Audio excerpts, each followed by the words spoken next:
నమస్తే, welcome to news sir. నేను షీలా. ఆర్మూర్ నియోజకవర్గానికి చెందిన బీజేపీ సీనియర్ నాయకురాలు, బీజేపీ రాష్ట్ర కౌన్సిల్ సభ్యురాలు ఆలూరు విజయభారతి సహా పలువురు బీఆర్ఎస్లో చేరారు. బీఆర్ఎస్ వర్కింగ్ ప్రెసిడెంట్ కేటీఆర్ సమక్షంలో గులాబీ పార్టీలో చేరారు. కేటీఆర్ మాట్లాడుతున్నారు, లైవ్లో చూద్దాం. జిల్లాకు ఒకటి మీరు ఇవ్వాలి. నిజామాబాద్ ఒక ఉమ్మడి జిల్లా ఉండే, తర్వాత కామారెడ్డి కొత్త జిల్లా అయింది. మరి కామారెడ్డికి ఒక నవోదయ ఇవ్వాలి. మా రంగారెడ్డి ఉమ్మడి జిల్లా ఒకటి ఉండే, కొత్తగా మేడ్చల్ అయింది, వికారాబాద్ అయింది. మరి వికారాబాద్కు అట్లాగే మేడ్చల్ కూడా ఒక్కొక్క నవోదయ ఇవ్వాలి. అట్లాగే 10 జిల్లాల తెలంగాణ 32 జిల్లాలు అయింది. మరి ఇంకో 22 జిల్లాల్లో నవోదయ పాఠశాలలు ఇవ్వాలంటే ఇప్పటి వరకు నవోదయ పాఠశాలలు కూడా ఒక్కటి కూడా మంజూరు చేయలేదు మోడీ ప్రభుత్వం. పాఠశాలలు కాదు, ఏ ఒక్క విద్యా సంస్థ ఈరోజు వరకు. కరీంనగర్లో IIIT దాదాపు 2014 కొద్దిగా అటు ఇటుగా మంజూరు అయింది, కానీ దాన్ని కూడా అడ్డుకున్నది బీజేపీ ప్రభుత్వం.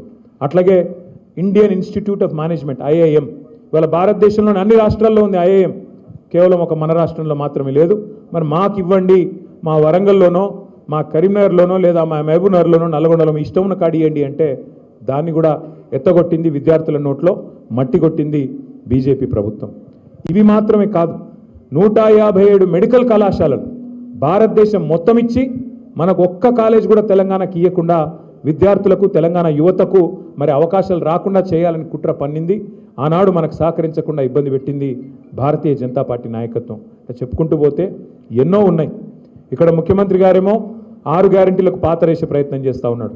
అక్కడ వాళ్ళేమో విభజన హామీలన్నిటికీ పాతరేసే ప్రయత్నం చేస్తున్నారు. బయ్యారంలో ఉక్కు కర్మాగారం పెడతామన్నారు, అడ్రస్ లేదు. కాజీపేటలో కోచ్ ఫ్యాక్టరీ అన్నారు, పత్తా లేదు.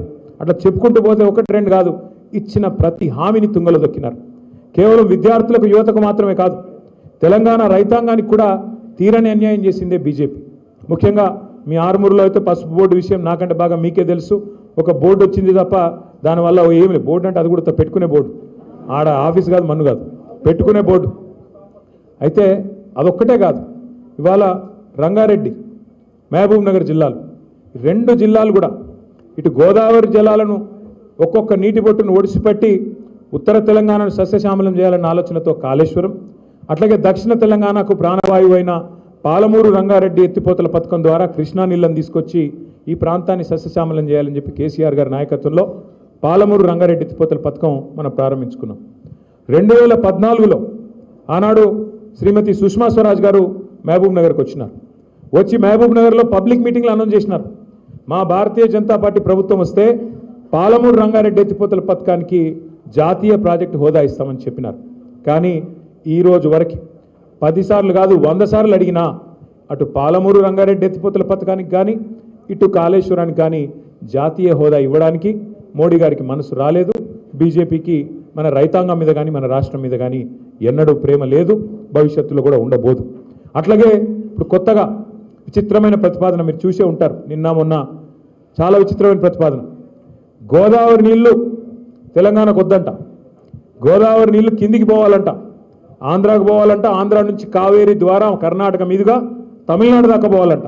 మరి తెలంగాణకు ఎక్కడి నుంచి నీళ్ళు ఇస్తారంటే హిమాలయ మంచు కొండలు కరిగి నీళ్ళు వస్తాయి చూడు, ఆ నీళ్లు మనకిస్తారంట. 11 ఏళ్లలో పైసా ఈయనోడంట హిమాలయాల మంచు కొండల నుంచి మనకు నీళ్లు తెచ్చిస్తారంట. అది మనం నమ్మాలంట. నమ్మి మోడీ గారికి జై కొట్టి ఈ నదుల అనుసంధానానికి మనందరం కూడా జేజేలు పలుకుతూ మనందరం కూడా బీజేపీకి మరొకసారి ఓట్లేసి మన ఏళ్ళతో మనకు అన్నీ పొడుచుకోవాలి. 8 మంది ఎంపీలు ఉన్నారు బీజేపీ వాళ్ళు, 8 మంది, కాంగ్రెస్ వాళ్ళు 8 మంది, బీజేపీ వాళ్ళు 8 మంది. దొంగలు కలిసి ఊర్లు పంచుకుని అంటారు. ఒక అట్లనే ఉన్నది కరెక్ట్గా 16, ఒకటి మజ్లిస్సు, 17లో ఒకటి మజ్లిస్సు, ఇంకొక 16 మిగిలితే 8 వాళ్ళు 8 వీళ్ళు. మరి 16 మంది ఉన్నారు.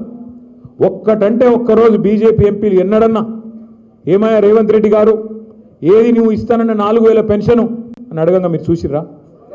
ఎన్నడన్నా 6 గ్యారంటీలు ఏమైనా రేవంత్ రెడ్డి గారు అని ఒక్క బీజేపీ ఎంపీ మాట్లాడతాడా? తులం బంగారం ఏమైందని మాట్లాడతాడా? రైతు బంధు ఎందుకు వేస్తలేవని మాట్లాడతారా ఒక్క బీజేపీ ఎంపీ? రైతు రుణమాఫీ ఎందుకు జరుగుతలేదని మాట్లాడతారా? ఒక్కరు మాట్లాడరు. కానీ కేసీఆర్ గారి మీద మాత్రం ఒంటికాలతో లేస్తారు బీజేపీ వాళ్ళంతా. రేవంత్ రెడ్డికి రక్షణగా, రేవంత్ రెడ్డికి సహాయంగా, రేవంత్ రెడ్డి చేసే ప్రతి తప్పును వాళ్ళే కవర్ చేస్తూ కాపాడుతూ ఇవాళ మొత్తం రేవంత్ రెడ్డికి ఒక రక్షణ కవచంలాగా నిలబడ్డదే ఈ బీజేపీ ఎంపీలు, ఇక్కడ ఉన్న బీజేపీ పార్టీ. నేనేదో ఉత్తగానే చెప్తలేను. ఒకసారి మీరు ఆలోచించండి. జాగ్రత్తగా ఆలోచించండి. మేము ఢిల్లీ దాకా పోయినాం.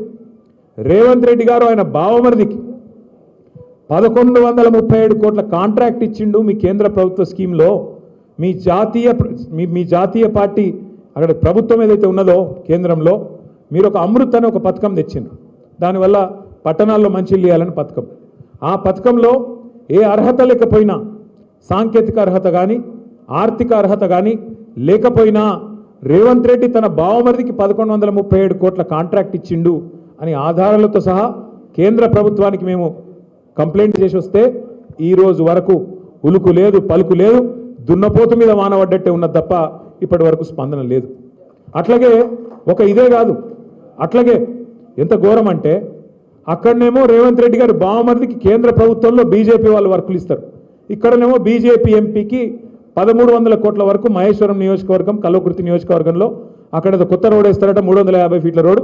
ఆ వరకు బీజేపీ ఎంపీకి రేవంత్ రెడ్డి గారు ఇస్తారు. ఇంతకంటే మంచి దోస్తాను ఎక్కడైనా ఉంటుందా? అక్కడనేమో రేవంత్ రెడ్డి బావమరిదిని కాపాడుతారు, ఇక్కడనేమో బీజేపీ ఎంపీకి ఎర్ర తివాచి పరిచి మొట్టమొదటిసారి కాంగ్రెస్ ప్రభుత్వంలో బీజేపీ ఎంపీలకు కాంట్రాక్ట్లు. దీని అర్థమైంది. మరి అర్థం చేసుకోవాలి మనం కూడా. సివిల్ సప్లైస్లో బియ్యం కొనుగోలులో కుంభకోణం జరిగింది అని ఆధారాలతో సహా ఈడీకి కంప్లైంట్ చేస్తే అక్కడికి ఎవరు రారు.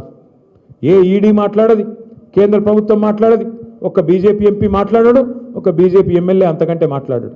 ఇంకా ఘోరం ఏంటంటే ఇక్కడ కంచెకచ్చిబోలి భూములు మీరు చూసి ఉండొచ్చు, హైదరాబాద్ సెంట్రల్ యూనివర్సిటీ భూములు.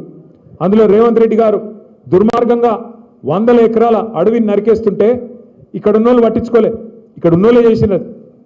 ఇక్కడున్న ప్రభుత్వమే అర్ధరాత్రి పోయి బుల్డోజర్లు పెట్టి మొత్తం జంగల్ కొట్టేస్తుంటే సుప్రీంకోర్టు చూసింది. ఇక్కడ ఉన్నోళ్ళు కేంద్ర ప్రభుత్వం వాళ్ళు ఉల్కలేదు, పలకలేదు, ఒక్క బీజేపీ ఎంపీ మాట్లాడాడు. సుప్రీంకోర్టు చూసి సుప్రీంకోర్టు ఒక కమిటీ వేసి ఆ కమిటీ తీర్పు చెప్పింది. ఏమని?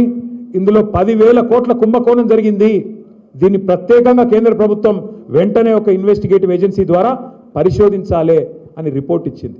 కానీ రిపోర్ట్ ఇచ్చి 6 నెలలే. కేంద్ర ప్రభుత్వం ఏమైనా చేస్తుందా? చేయదు. ఎందుకు? బడే బాయ్ చోటే బాయ్, బడే మియాతో సుబానలా, చోటే మియా మాషా అల్లా ఏదో అంటారు కదా, ఒక అట్లున్నది కథ ఈరోజు. అంటే పైనున్న ఆయనేమో ఆయన కథ ఆయనది, కిందున్న ఆయన కథ కిందున్న ఆయనది. ఎట్లుంటాయంటే ఇద్దరికి చాలా పోలికలు కూడా ఉన్నాయి. బడా మోడీ చోటా మోడీకి చాలా పోలికలు ఉన్నాయి. పైన బడా మోడీ, ఇక్కడ చోటా మోడీ. పైనున్న ఆయన అంటాడు 2 కోట్ల ఉద్యోగాలు ఇస్తా అన్నాడు. ఎవరు? మోడీ గారు. సంవత్సరానికి 2 కోట్లు. ఇక్కడున్న ఆయన ఏం చెప్పిండు? 2 లక్షల ఉద్యోగాలు ఇస్తా అన్నాడు. పెద్దోడు పెద్దగా చెప్పాలి, చిన్నోడు చిన్నగా చెప్పాలి. కాబట్టి ఆయన 2 కోట్లు అంటే ఈయన 2 లక్షలు అన్నాడు. ఆయన ఇయ్యలే, ఈయన ఇయ్యలే. ఇప్పుడు మొత్తం ఎవరైనా గట్టిగా మాట్లాడితే మొత్తం ఎక్కడికక్కడ పొలగాన్న లోపలేసుడు, వాళ్ళను నువ్వు మాట్లాడతావా నా మీద అని చెప్పి కేసులు పెట్టుడు, పోలీసు వాళ్ళని ఇంటికి పంపించుడు, బెదిరించుడు, ఇది తప్ప ఇంకోటి శాతం లేదు. అట్లాగే పైనున్న ఆయన ఏం చెప్పిండు? పెద్ద మనిషి 15 లక్షలు ఇస్తా అన్నాడు. అన్నాడా లేదా? మర్చిపోయారు మీరు కూడా. 11 ఏళ్ళు 12 ఏళ్ళు అయిపోయింది కాబట్టి 15 లక్షలు ఇస్తా అన్నాడు. ఈయన 15,000 ఇస్తా అన్నాడు రైతులకు. ఆయన 15 లక్షలు అంటే ఈయన మరి నేను కూడా లక్షలలో మాట్లాడితే బాగుండదని ఎకరానికి 15,000 ఇస్తాను ఈయన కూడా అన్నాడు. అవి రావు ఇవి రావు, 15 లక్షలు రాదు, 15,000 కూడా రాదు. అట్లా చూసుకుంటూ పోతే బడా మోడీకి చోటా మోడీకి చాలా చాలా ఉన్నాయి. ఇద్దరు కూడా విమర్శ చేస్తే ఊకోరు. ఆయన ఈడీ పంపుతాడు, ఈయన ఏసీబీ పంపుతాడు. ఆయన ఏమన్నా గట్టిగా మాట్లాడినావు అనుకో, ఫార్ములా ఈ అని ఒక కేసు పెట్టిండు నా మీద. అరే నేను ఖుల్లా చెప్తున్నారా భయ్, హైదరాబాద్ కోసం ఒక మంచి పని చేసిన దానికోసమే తాపత్రయపడ్డా తప్ప అందులో అవినీతి లేదు, మన్ను లేదని చెప్తే ఇన్ లేదు, కేసు పెట్టిరు. ఇది నేను ఓపెన్గా చెప్పిన, రేవంత్ రెడ్డి సాబ్ నీకు బాగా కోపం ఉన్నది నా మీద, ఒక పని చేయి,